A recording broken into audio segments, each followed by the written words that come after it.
पुरंजन, पुरंजन, अरे काय करतोस? अरे काय करतोस पुरंजन? तुला काय येड लागले की काय? मी आधीच बोललो होतो रामजी, ही लोक एवढ्या सहजासहजी नाही ऐकणार. ही लोक आपल्याला असंच मारत राहतील आणि आपण समजे असंच एक करून मारले जाऊ.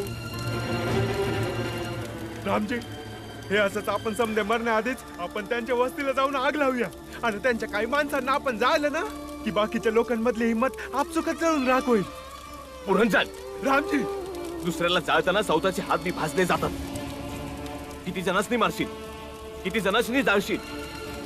ते आपल्याला मारतील, तू त्यासनी जाळशील, मग काय फरक उरला त्यांच्यात आणि आपल्यामध्ये? उलट हे बघून सरकारला असं वाटेल की आपल्यावर कोणी अन्याय करत नसून उलट जे बी काय घडतंय ते आपल्या आणि त्यांच्यातल्या वादाचा परिणाम आहे. काय बरोबर आहे आणि काय चूक हे मला नाही ठाव, पण मला हे ठाव आहे की हा जो मेला आहे ना, यो माझा का कवता आणि हे दुःख असा धीर देऊन कमी नाही व्हायचं. रामजी, तुला जे करायचं आहे ना ते तू कर आणि मला जे करायचं आहे ना ते मला करू दे. मी चाललो. काय करतोस पुरंजन? काका, समजून घेण्याचा प्रयत्न करा. तुला तर नेहमी तुझ्या बाबांचंच म्हणणं योग्य वाटतं ना? हा पुरंजन, रामजीचं म्हणणं बरोबर आहे. या येळेला काय बरोबर आहे आणि काय चुकीचं आहे हे ठरवायची येळ नाही आहे, तर त्या स्पृश्य लोकांनी धडा शिकवायची ही येळ आहे. होय, आपण लोकांनी बी त्यासनी मारलं पाहिजे. अरे हे काय बोलतोय फुलचंद? रामजी म्हणतात ते बरोबर आहे, हे समज करायची ही वेळ नाही आहे. मग समद्यांच्या मताचा विचार करूया. ज्या कुणाच्या बाजूने जास्ती लोक असतील तेच बरोबर असेल. आणि पुरंजन काका, हे तुमचा किंवा बाबांचा खाजगी निर्णय नाहीये, ते समद्यांचा निर्णय आहे.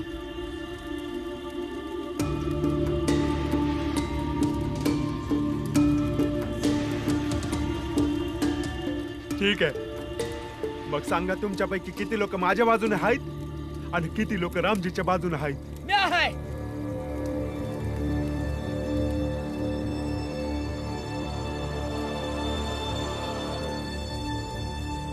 पुरंजन, हिंसा कुठल्या बी अडचणीवरचं उत्तर नाही आहे आणि तुझ्या काकाची बी बिलकुल इच्छा नव्हती की आपण हिंसा करावी.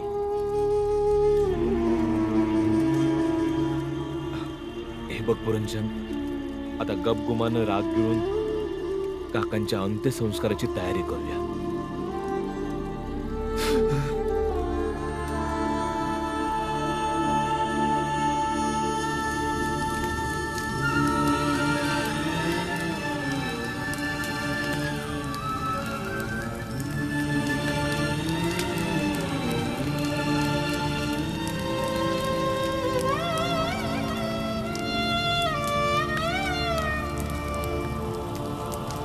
म्या तर पावळणारा सूर्य आहे आणि तू उगवणारा सूर्य.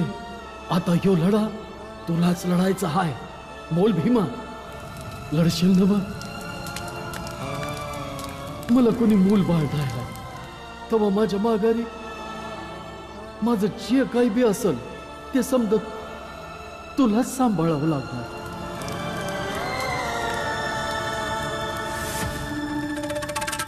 याचा मृत्यू तुम्हा लोकांच्या हट्टीपणामुळे झालाय. जर तुम्ही तुमची लायकी आणि समाजातली आपली पायरी ओळखली असती तर हा प्रसंग ओढावलाच नसता आणि हा मेला पण नसता.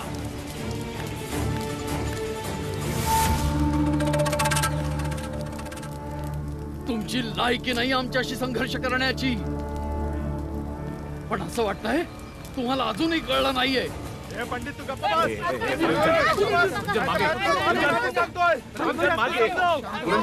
पुरंजन, तुझ्या रागावर आवर घाल. रागवण्याची वेळ नाही आहे. सुभेदाराचं म्हणणं बरोबर आहे. या जळणाऱ्या चितेकडे बघून विचार करा, नाहीतर दुसरी चिता तुमच्यापैकी कोणाची तरी जळेल.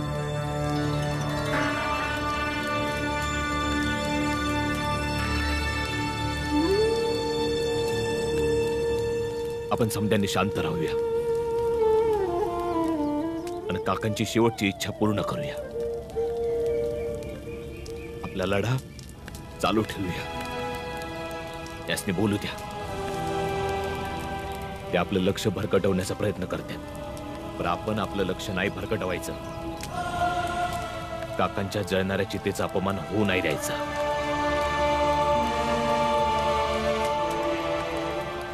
काय झालं? हा? गप्प का झाला? अरे काहीतरी बोला. जाऊ द्या सेठजी. अहो या लोकांची लायकी तरी आहे का? तुम्हासनी उत्तर द्यायची. चला. हं.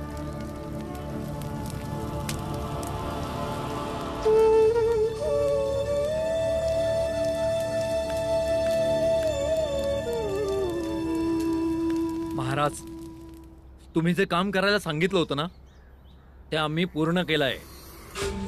आता पुढे काय करायचं ते सांगा. महाराज, तुम्हीच काहीतरी उपाय सांगा. हे पोलीसवाले माघारी जाण्यासाठी, म्हणजे आमासनी आमचा मनसुबा अंमलात आणता येईल. आता असं नाही येऊ शकणार.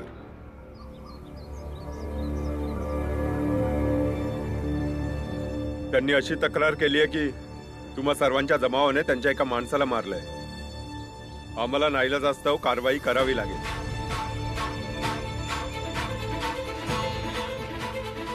मग करा कारवाई. जमावाचा चेहरा ओळखा आणि घेऊन जा आपल्या सोबत. तुम्ही सर्व गांभीर्याने घेत नाही आहात. मामला एवढा सोपा नाहीये जेवढा तुम्ही समजताय. मी तर इथे तुमच्या भल्याच सांगायला आलोय. आपल्या भल्याचे ते स्वतःच विचार करतात फौजदार साहेब.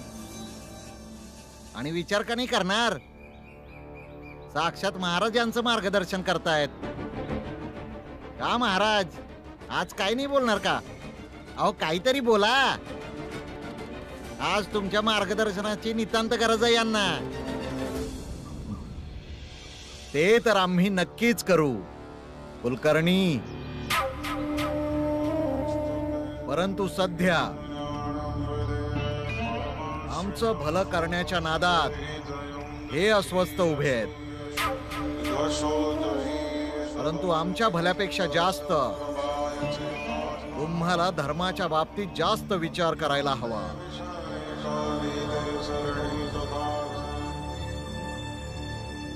तुम्हाला नक्की काय म्हणायचंय? मला एक गोष्ट सांगा. ही जी वर्दी तुम्हाला मिळाली ती केव्हा मिळाली? म्हणजे वयाच्या कितव्या वर्षी? 24व्या वर्षी. आणि धर्म? धर्म तुम्हाला तेव्हा मिळाला जेव्हा तुमचा जन्म झाला होता. त्यामुळेच धर्माच्या रक्षणापेक्षा मोठा कोणताच कायदा नाहीये, कोणताच न्याय नाहीये, कोणतेच कार्य नाहीये. जे काही झालं आहे ते धर्माच्या रक्षणार्थ झालं आहे. म्हणूनच तुम्ही सुद्धा धर्माच्या बाजूने उभे राहा. हाच न्याय आहे. पण महाराज, जन्माला आल्यावर धर्म कोण वाटतं आणि हे कोण ठरवतं का कोण कुठल्या धर्माचा आहे? धर्म वारसा हक्काने कधीच नाही वाटला जात. धर्म एका पिढीकडून दुसऱ्या पिढीकडे हस्तांतरित होत असतो. मग मला एक सांगा, आमची सावली तुम्हा समजांसाठी अशुभ आहे? होय. आमच्या सावलीमुळे तुम्ही समजे अपवित्र होणार काय? नक्कीच. आणि आमचं शरीर? मूर्ख. जर सावलीच अशुभ असेल तर शरीर शुभ कसं काय असू शकेल?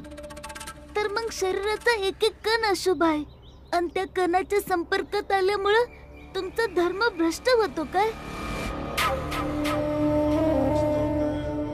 काय मूर्खासारखा बोलतोयस तू? सांग की. माझ्या मनात काही प्रश्न घोळत होते, तेव्हा मला वाटलं का त्याची उत्तर विचारायला यावं. सांगा की तुम्ही महाराज. होय, तुम्हा लोकांच्या शरीरातील कणाकणाने आम्ही सर्व अपवित्र होतो, अशुद्ध होतो. आमचा धर्म भ्रष्ट होतो आणि तुमच्या स्पर्शाने आमचा इहलोक आणि परलोक दोन्ही खराब होऊन जातात. समजलं? बरं महाराज, पंडितजी म्हणतात ते बरोबर आहे का? नक्कीच. बाळा दादा, इकडे ये.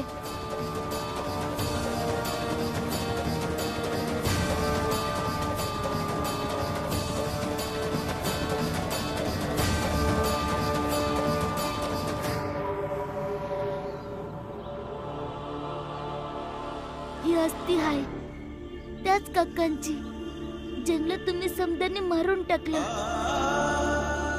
त्यांची अशी इच्छा होती का आम्ही त्यांची अस्थी आमच्यासाठी ज्या हिरी बनवल्या आहेत त्यांच्या चारी बाजूंनी पसरवून टाकावी.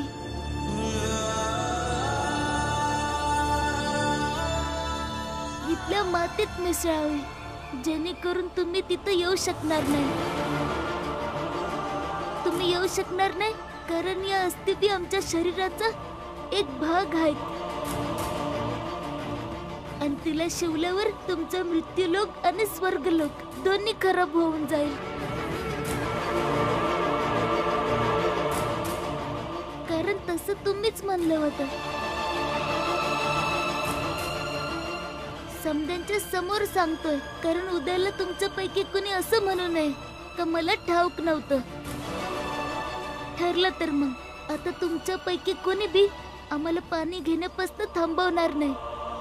आणि म्या तर म्हणतो कोणी थांबवू शकणार बी नाही.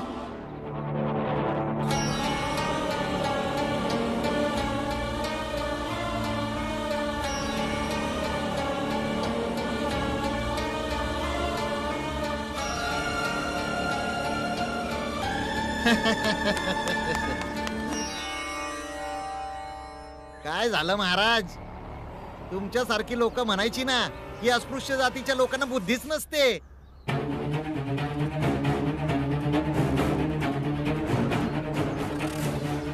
आज बघितलं ना या भीमरावाला, यानं तर तुम्हा सर्वांची बुद्धीच खुंटून टाकली.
अशी बातमी मिळाली आहे की सर्व पोलीस अधिकारी साताऱ्यातून निघून गेले आहेत.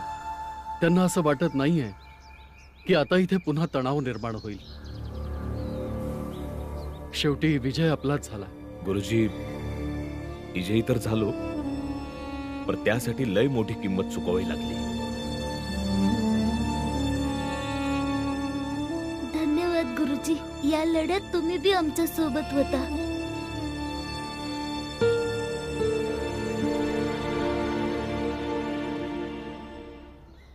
भीमराव, मी तुझ्या प्रत्येक लढ्यात तुझ्या सोबत असेल.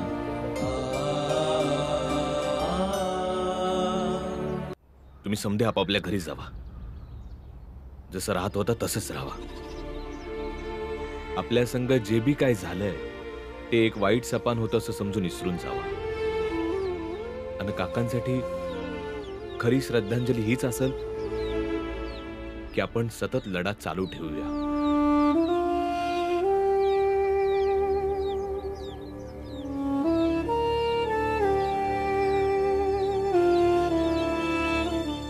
लय लय आभार रामजी भाऊ.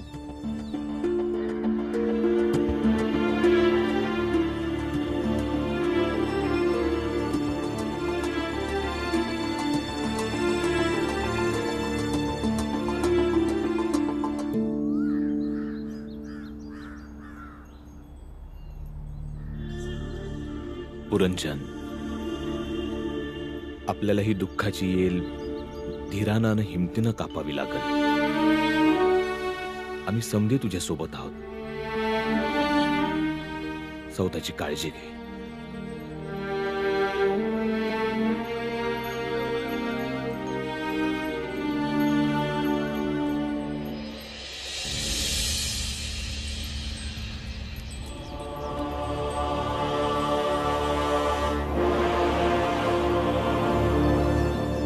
खरी श्रद्धांजली ही नाही आहे, तर खरी श्रद्धांजली असेल बदला.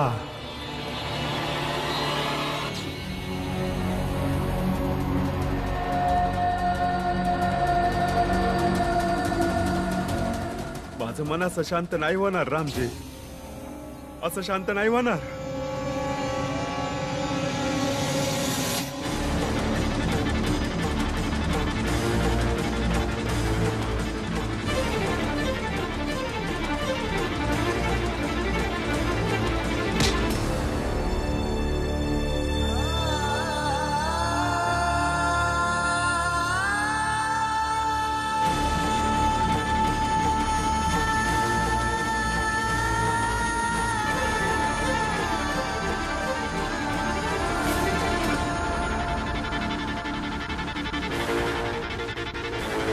श्रद्धांजली मी दाखवतो श्रद्धांजली कशी देतात ते.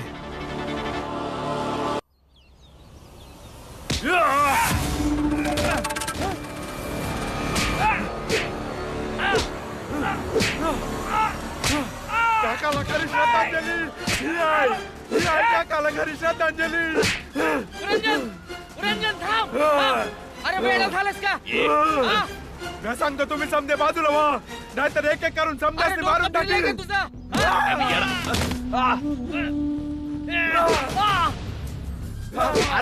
पुरंजन थांब.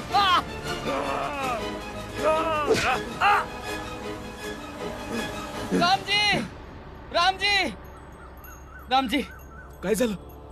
पुरंजनचं रगत लय खवळलंय. तो काठी घेऊन निघालाय.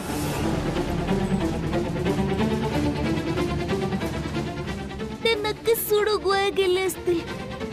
आपण त्यांना थांबवलं पाहिजे, नाहीतर ते लोक त्यांना बी मारून टाकतील. आत्या, आम्ही येतो.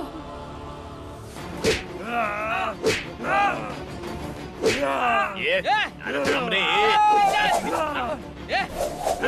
थांब.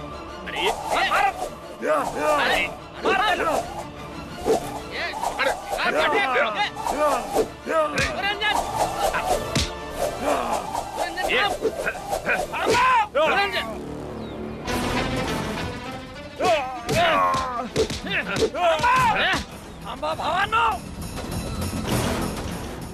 यानं मला हात लावून लय मोठी चूक केली आहे. भावांनो, याच्या घरातल्या समद्या लोकांसकट याच्या घराला आग लावूया. समद्या कुळाला संपवून टाकूया. याला बी कळलं पाहिजे की आपल्यासारख्या स्पृश्य लोकांसंग वैर घेतल्याचा काय परिणाम होतो ते. मी तुम्हाला आधीच सांगतोय, जर माझ्या घरच्यासनी काय झालं ना, तर मी तुम्हाला जिता नाही सोडणार. तू मारणार? भावांनो, एक काम करा, दोरी घेऊन या. सगळ्यात आधी याला खाली तरी टाकून देऊया. जा चेतन, दोरी आण लवकर. पुरंजन, पुरंजन काका, भाऊजी, पुरंजन, भाऊजी, पुरंजन काका, पुरंजन काका. पुरंजन बिना मी सांगितलं होतं नका जाऊ. चला, नाही तर तो काहीतरी करून बसायचा. मी ह्या बाजूला बघते. चला चला चला. जर माझ्या घरच्यासनी तुम्ही काय केलं, तर मी तुम्हाला नाही सोडणार. आधी आता हात. मान.